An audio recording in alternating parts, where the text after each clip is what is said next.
কি রে, বাইক না ইনভাইট করে কেন? ওর তো দিন ভরে খাওয়া দেওয়া কোনো কাজ নাই, শুধু দিন ভরে ইনভাইট করে। যাই দেখি ওর গ্রুপে কি বলে। হ্যাঁ বাইক না, কি হয়েছে রে, বারবার ইনভাইট করিস কেন? কাস্টম খেলবো। তো কাস্টম খেলবি, খেল, আমারে অ্যাড্রেস কেন? প্লেয়ার পাইতে না মামা। প্লেয়ার পাস না তো আমারে ডাকুস কেন?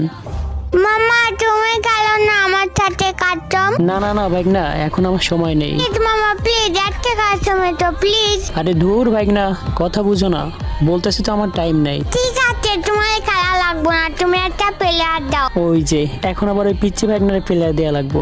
হ্যাঁ হ্যাঁ মামা, একটা প্লেয়ার ডাকে দাও, কাস্টম খেলবো। বাইক না, গ্র্যান্ড মাস্টার প্লেয়ার অনেকগুলো লাইনে আছে, ওদেরকে ডাক দিব? কেন মামা তুমি ওগুলা ডাকবা কেন? তুমি জানো না আমি ছেলেদের সাথে খেলা কাস্টম খেলি না। কি কস বাইক না এগুলা? তুই ছেলেদের সাথে কবে থেকে কাস্টম খেলোস না? আমি ছেলেদের সাথে কাস্টম খেলি। ওরে বাবা,